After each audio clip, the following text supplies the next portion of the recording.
Քո հրաշքն ամեն օր ուղերձների շարք։ Մի վախեցիր խորանալուց։ Շարունակում ենք շարքը, որը կրում է «Հայացքդ Հիսուսից երբեք չկտրես» անվանումը։ Տեր Հիսուսը կանչում է մարդուն հաղթահարելու անհնարին թվացող պատկերացումները և անգամ ջրերի վրայով քայլելու անհավանական փորձառության նմանությամբ ընդառաջ գալու դեպի Իրեն։ Մյուս կողմից, աշխարհի մարդկանց հորդորները, զգուշացումներն ու մեր հավատքի կենտրոնացումն ու հայացքը Տեր Հիսուսից շեղող քամիները հակառակ ուղղությամբ են մեզ տանում։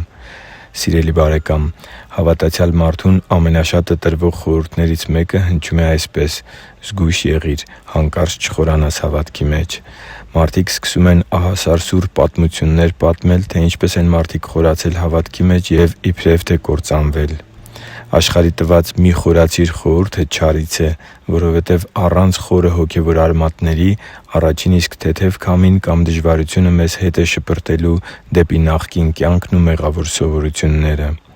Աստվածաշնչի խորհուրդը միանշանակ է՝ խորացի՛ր հավատքի կյանքի մեջ, խորացի՛ր Տեր Աստծուն ճանաչելու և Նրա հետ քո հարաբերությունների մեջ, խորացի՛ր և ընդառաջ գնա Տեր Հիսուսին ավելի ու ավելի մոտ, այնքան մոտ, որ եթե հանկարծ սուզվես այս աշխարհի ալիքների մեջ, Նա անմիջապես բռնի քո ձեռքից և քեզ դուրս բերի կործանման ու մահվան ճիրաններից։ Մատթեոս 14:30-31 «Սակայն սաստիկ քամին տեսնելով վախեցավ, և երբ սկսեց սուզվել, աղաղակեց ու ասաց. «Տե՛ր, փրկի՛ր ինձ»։ Հիսուսն իսկույն ձեռքը մեկնեց, բռնեց նրան և ասաց. «Թերահավատ, ինչո՞ւ երկմտեցիր»։ Ո՞ւմ ենք մենք լսում՝ աշխարհի մի խորացիր խորհուրդը, թե Աստվածաշնչի խորացիր պատվիրանը։ Կա՛մ մենք խորը արմատներ ունեցող հավատացյալներ ենք դառնում, կա՛մ մնում ենք մակերեսային հավատացյալներ, որոնց մասին խոսում է Տեր Հիսուսը սերմնացանի առակի մեջ։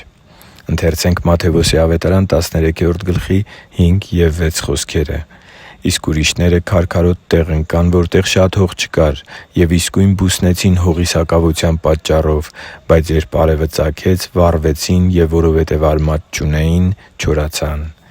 Աստծու համար թանկ ու սիրելի՛ զավակ, հայացքդ Հիսուսից երբե՛ք չկտրես։ Լսի՛ր Նրա հորդորները։ Մի՛ լսիր Նրա խոսքերին հակառակ խորհուրդները։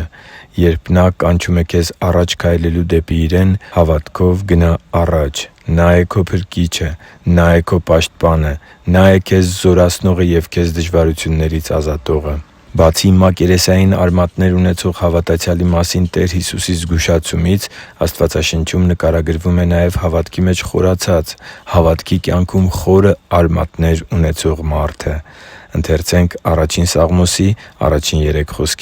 «Երանելի է այն մարդը, որ ամբարիշտների խորհրդի համաձայն չի գնում և մեղավորների ճանապարհի մեջ չի կանգնում և ծաղր անողների աթոռի վրա չի նստում, այլ նրա հաճույքը Տիրոջ օրենքի մեջ է, և ցերեկ ու գիշեր մտածում է Նրա օրենքի մասին։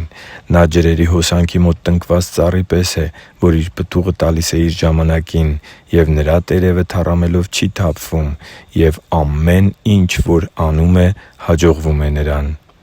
Երբե՛ք չվախենաս հավատքի կյանքում խորանալուց։ Խորը արմատները զարգանում են, երբ մարդը իր մեջ զարգացնում է մեղքից հեռանալու հմտությունը։ Հավատքի կյանքում խորը արմատները ամրանում են, երբ մարդը մշտապես մտածում է Աստծու Խոսքի և Նրա կամքը ճանաչելու մասին։ Նման մարդու համար Աստծու անսխալական ու անխախտ Խոսքն ասում է, որ ամենը, ինչ նա անում է, հաջողվում է։ Ես մեծ փափագ ունեմ դառնալու առաջին Սաղմոսի նկարագրած հավատացյալը։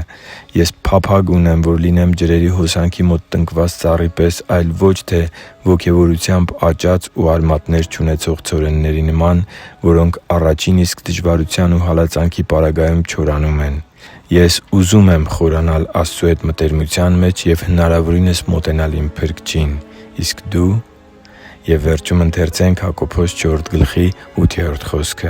«Մոտեցե՛ք Աստծուն, և Նա կմոտենա ձեզ» (Հակոբոս 4․8)։ Հիշի՛ր, որ դու Աստծո հրաշքն ես, և Աստված սիրում է քեզ։ Շնորհակալ եմ, որ դու կա՛ս։ Սիրով և աղոթքով, Արման Մանուկյան։